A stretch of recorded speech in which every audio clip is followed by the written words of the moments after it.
everybody, and welcome to the High Performance Garden Show. We are on week 28. We only have 5 weeks left in this gardening season. It is going by so fast. So life is all about choices. We have more choices these days than we even know what to do with. I get caught up in the choices sometimes, and once in a while I get a glimpse of the direction that I need to take my life. And this happened to me yesterday as I was preserving broccoli for the winter.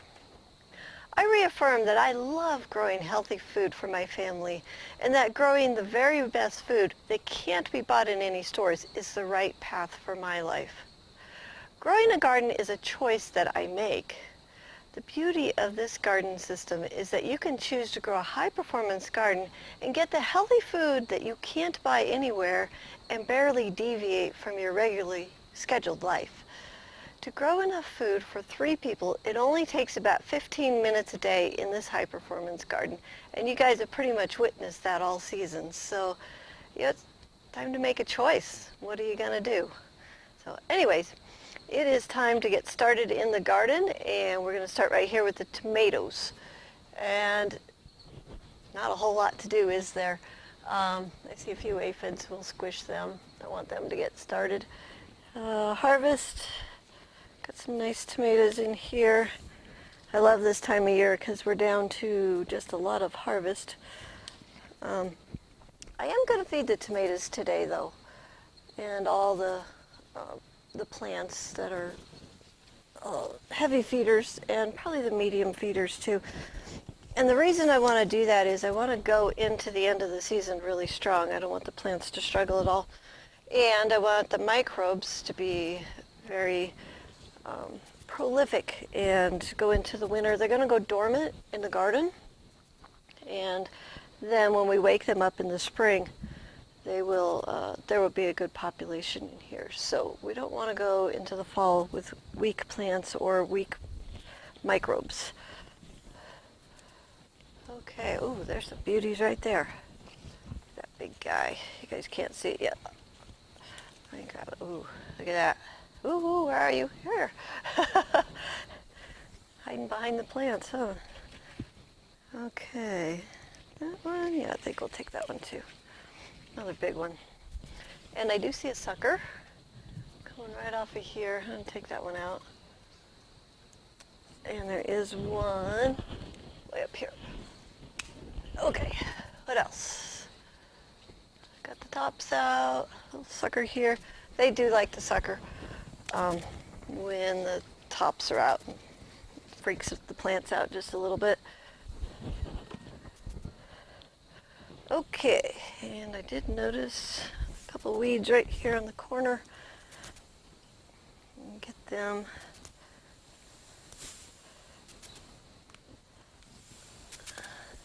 Okay, got my bucket too. I brought my Sluggo Plus out. I just want to keep the roly-polies. What's the other bug we're after? These guys, earwigs. Keep them at bay. It's early this morning. Okay, anything else you guys need? They look good. They said they're fine. Okay, moving on. Oh, you're hungry? Oh, I heard that. Okay. They said they were hungry. All right. Some happy frog in here. Hey, look at that great big weed. Woo, there's a big one today. Feed my flower too. Okay, and some compost. Doesn't really matter where we put it at this point. Those roots are everywhere. They're probably even under the cucumbers at this point. And the cucumber roots are probably under the tomatoes. So I'll put about 5 handfuls in here. And some on the flowers.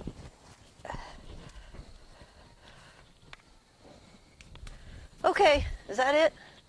I think that's it. We're going to move on down. Next thing we got down here is the turnips, and they are just starting to size up. Here's the biggest one that I got. We'll snack on that one for lunch. I want them to get just a little bit bigger, so I'm going to go ahead and leave the turnips for one more week and then we'll start our harvest. But we'll eat the tops, we'll eat the bottoms, and I don't think I will feed these because we put the fertilizer and stuff in as we planted them. That was just a few weeks ago. So I'll put that with my tomato, and we'll move on down to the cucumbers. And oh man, we had a good batch last week. They got made into what's called quickles. So quickles is a fast pickle. So basically what you do is you take your pickle brine, you make it, take your cucumbers, you cut them up, put them in the brine, let them sit overnight on the counter, and then in the morning you put them in the refrigerator and you never cook them or anything, and they're ready to eat in about a week. So they're nice and crispy, they're pickly tasting. We call those quickles. So we use those down at the cafe sometimes, because sometimes we run out of pickles because people eat a lot of hamburgers. So anyways, quickles, that's what we made last week. And we got more cucumbers, we can make some more. Let's see what we got here. We had cold nights this week. We were down in the low 40s almost every single night. And I know that will affect the cucumbers eventually. It's going to slow them down.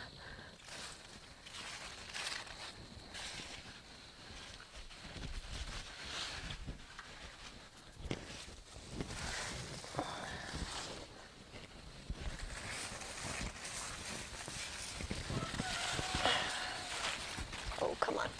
Where you at?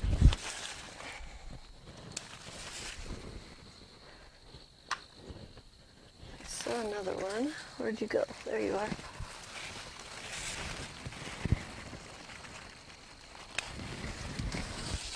There's a beauty. There's a little guy. He'll be good for next week.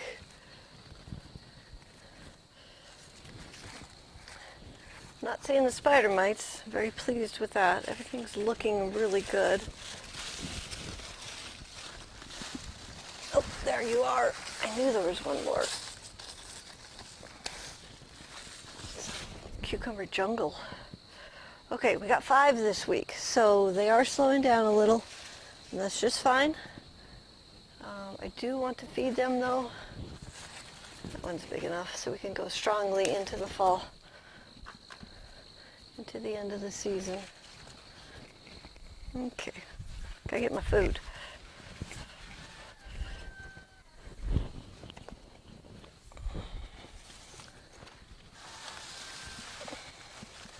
It is quite the jungle.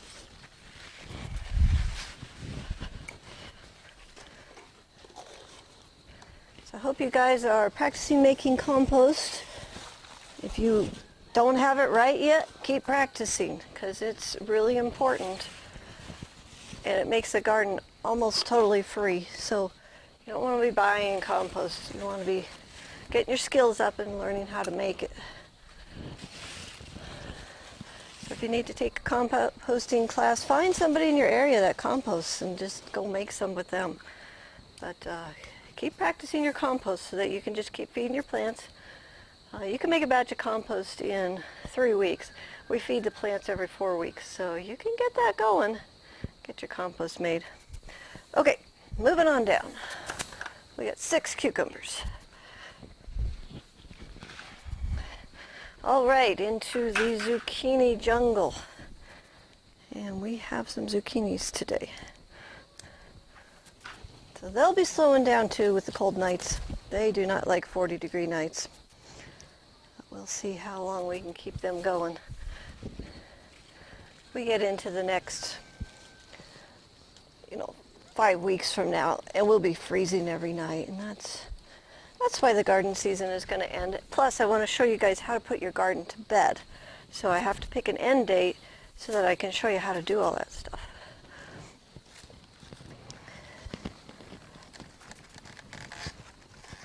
Okay, give me a zucchini. This thing's still putting out. I am looking for squash bugs as I am harvesting. Oops, cut a leaf today. It's a big one too.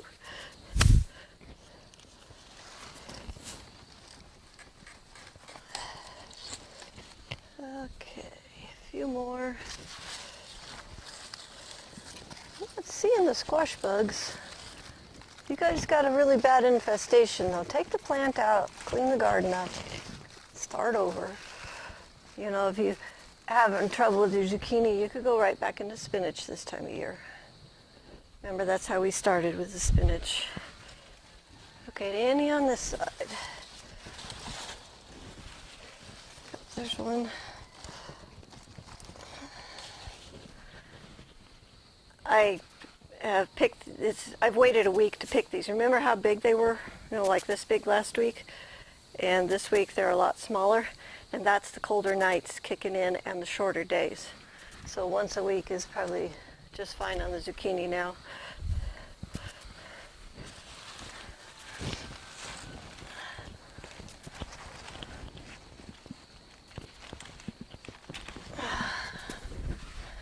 This one didn't quite get the memo, but it is still quite a bit smaller than last week's. And there was one more over here. Okay, there's our last zucchini for the morning. And we're going to go ahead and feed these guys. Actually, we're feeding the microbes, aren't we? Microbes are feeding the plants. Kind of a nice system. And where's our compost?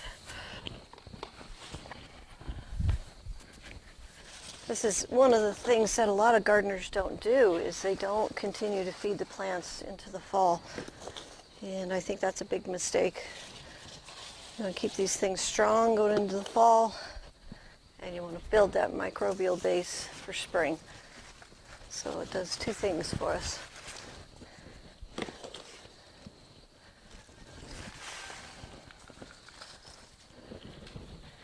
Okay, I didn't see any squash bugs. I didn't see any eggs while I was harvesting. I think we're pretty clean. This is a time of year when you'll start to see like some mildew on the leaves. And the best way to prevent that is to make sure your plants are dry at night if you can. So don't water the plants at night. If you're getting a lot of mildew, try the baking soda and water combination. Teaspoon of baking soda and a quart of water, put it in your trigger sprayer and spray that over the plants just to change the pH on the leaves, and sometimes that'll stop your mildew if that's something you're struggling with. So anyways, we are done with the zucchini. We're going to go ahead and move on to the broccoli. Okay, here we are in the broccoli. This stuff is just putting out every week. So our main job right now is just harvest, which is awesome. And I'm going to go ahead and feed the broccoli because I know that my compost pile is not as strong as it has been in the past. And so I'm going to go ahead and feed a little bit extra, even to the medium feeders. And I like having lots of broccoli, so I'm just going to keep feeding it. Here's our broccoli for the week. That's another batch. That will be great. The broccoli keeps putting out. It'll get a little bit slower as we get colder, but that's fine. The other thing I want to do today is pull the onions up for you. And the onions are looking like this. So what this is telling us is that this plant is done. Once they kink over like this, then it's not going to grow anymore. And I like to go ahead and get them out of the garden so they don't rot or anything. And we'll dry these down. So we'll just set them in a, not a hot place, but not a cold place. Medium temperature, I guess, and out of the sun and in a dry place. So I can put these in the back of my workroom or something, and this will go ahead, dry down, and then I'll cut this with the scissors. And then these will store all winter for me. So I'm just going to grab, there's just a couple of them right here, and just a few from the front. So this is what, they're all wimpy at this point. And so that's the onion crop that we grew this year. And that was just in the little side pocket, so that's just a little bonus for us. That'll make some good soup. And I can eat those anytime this winter because they're storage onions. Okay, we're going to feed this broccoli. So I'm just going to get in here and put this compost down in underneath. I don't want to throw the compost on the top of the plant. That's not going to do us any good. We want it down underneath the plants. And we'll put about 6 scoops in here. There's 6 plants in here. And their roots are growing everywhere down under here, probably even down to the Swiss chard, so I don't have to get it exact at this moment in time. When the plants are littler, you want to be a little more careful. Okay, there's a happy frog in there. Awesome. That is done. And our kale is next. And it's looking pretty good. It will also slow down a little bit with the cold nights, but it's still going to keep on putting out. That's what I love about kale.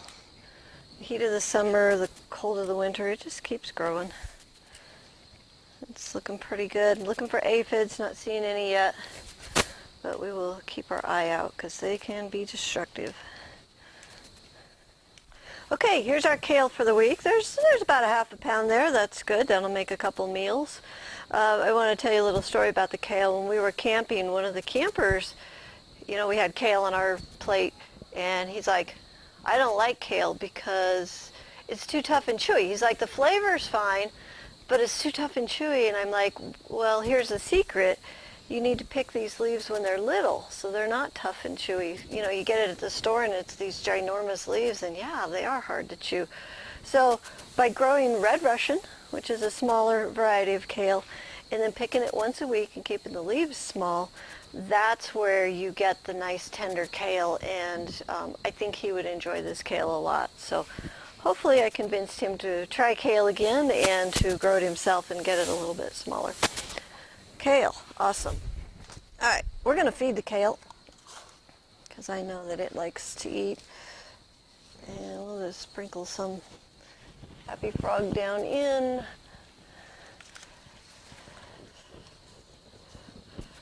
And get some compost down in here. We may have to rinse some of this down off the leaves.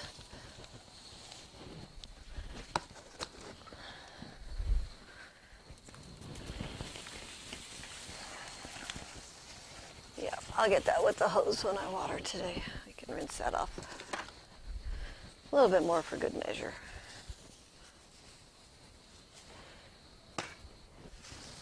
Okay, kale is done, looking good. Next I want to pick the Joy Choy, and oh man, was that good this week. I ate Joy Choy all week. So it's looking pretty good. Flea beetles seem to be under control. Oop, there's a kale leaf. And we're cruising again. So yay, Joy Choy. It's like one of my favorite breakfast foods. Okay, here's our Joy Choy for the week. It's just starting to kick in, and that'll make a couple breakfasts, which is great. And we did find a couple weeds, so we got those. And next I'm going to pick the Swiss chard. And then I think we're going to go ahead and feed the Swiss chard and the Joy Choy one last time. That's all we'll need to feed the garden for this year. The Swiss chard growing a little slow, but it's got a very competitive neighbor here. Okay, here's our Swiss chard. A couple meals there. That'll be great. Not my favorite for breakfast. I rather have Swiss chard for dinner. I like to cook it with some garlic and some olive oil. It's really good. Okay, that is done. Set that over here. We're going to go ahead and feed this section just to give it enough strength to get through the fall. Here again, I'll have to wash the leaves, but that's okay. I have a hose. It's doable.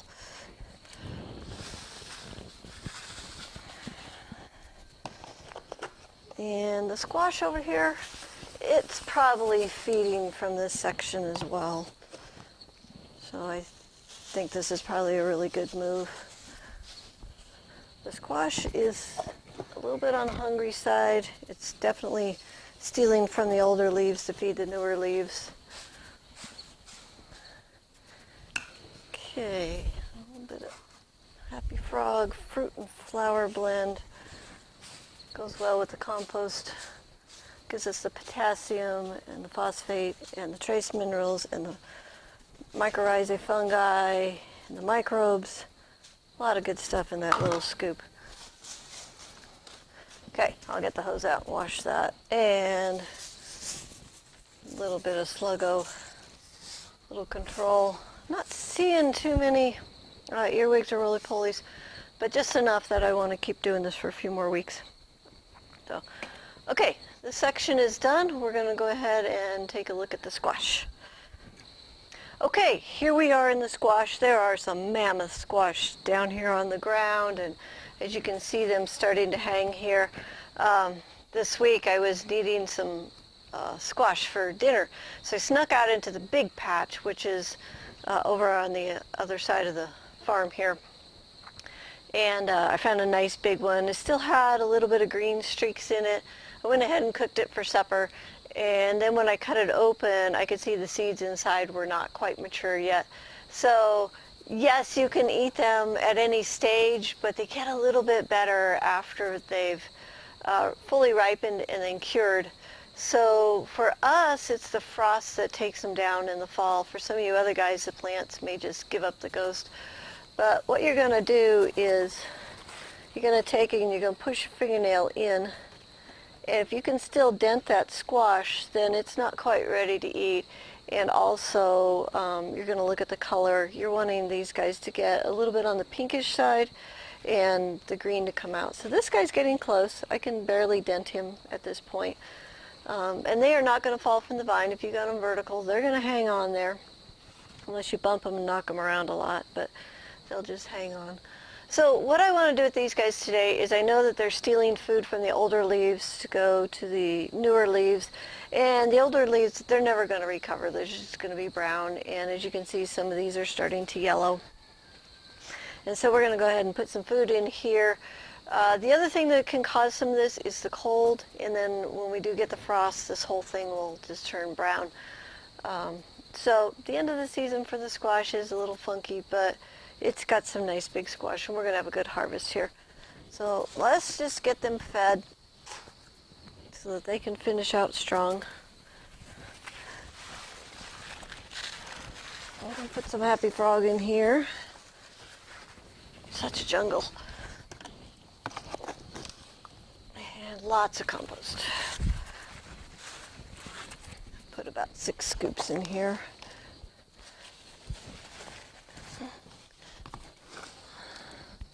Okay, so if you are desperate for something to eat, look for the ones that are getting more pink, that the green streaks are coming out of.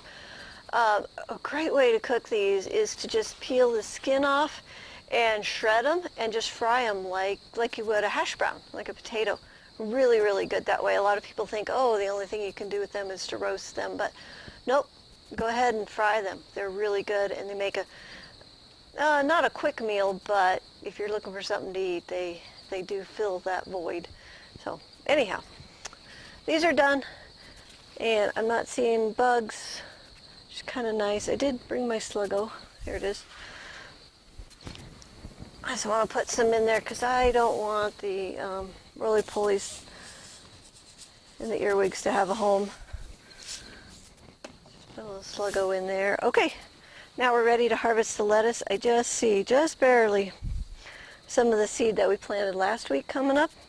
And the colder the nights, the slower they're going to be coming up. So they're up in about 7 days, but it may be 10 days before we see all the ones that want to germinate.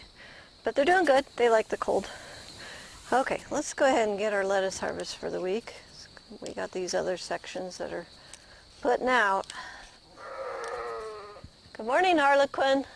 Are you running around this morning? Here's my sheep. She's eating my apples. She likes that. Okay, here's our lettuce harvest for the week. There's about 3/4 of a pound, which is about right this time of year. It starts to slow down quite a bit. I did get a big handful of weeds, though. Look at this. So, you know, when you're in here harvesting, it's a good time to get your weeds, get the garden cleaned out. I do want to do a little bit of sluggo, keep the roly-polies at bay. My lettuce. We still do the BT once a week, and that keeps the butterflies from laying their eggs and the larvae chewing up the lettuce. And I did see a few aphids, so very active in here today. These are the green aphids. I'm just squishing them with my fingers. If they get any more populated, we'll go ahead and get some safer soap and pyrethrum combination out. And we'll spray this twice a week until the aphids back off. Cooler weather, you got to watch for the aphids. And if you can kind of get them under control in the fall, then you don't have as many come through into the spring. So it's important to control your aphids in the fall. Our firecracker is getting ready to put up some more seeds. And also, I see some seedlings. A couple seeds have fallen in the pot. And so there's the next generation is coming up in the pot. That's pretty cool. I have the seeds in the house. I think next week we'll take a look at them and see if they've dried down and give them a germination test. So that's all I need to do in the lettuce. This gets fed every time we replant, so I'm not going to feed it.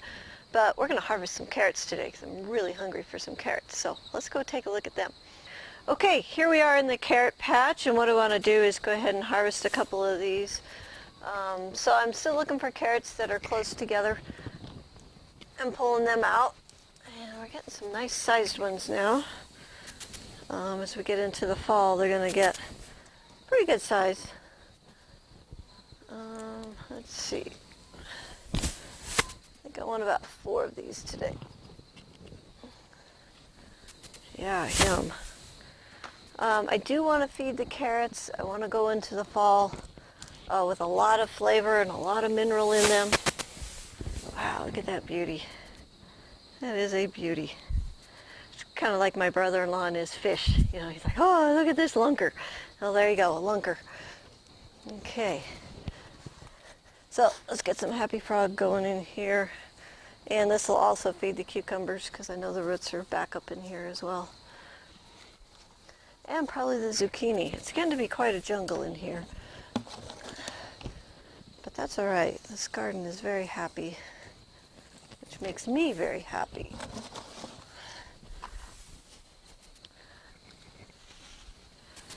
Okay, one more scoop. Put that over in here.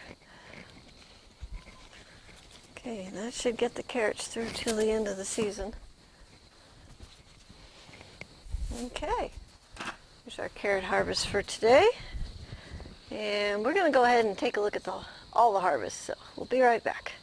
Okay, so our harvest for today, the kale we had 0.58 pounds, our Swiss chard we had 0.27 pounds, our broccoli we had 0.4 pounds, the zucchini 6.68 pounds, and the lettuce we had 0.76 pounds, cucumber 6.45 pounds, and the Joy Choy there was 0.37 pounds.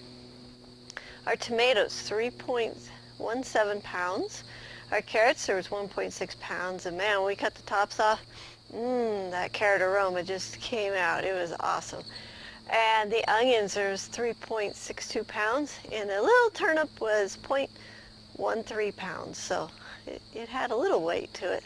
So our total this week was $69.27 in savings, and our year-to-date total is $2,308.42 in savings.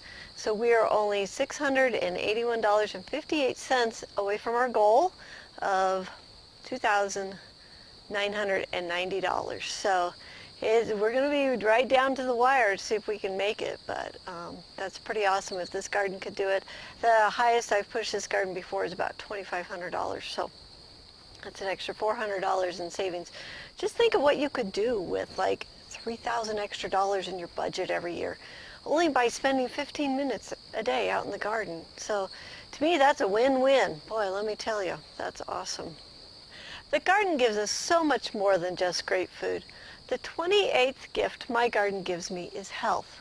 So I was preserving broccoli from my garden for my family to eat this winter, and I realized that there is no better gift I can give my family than health.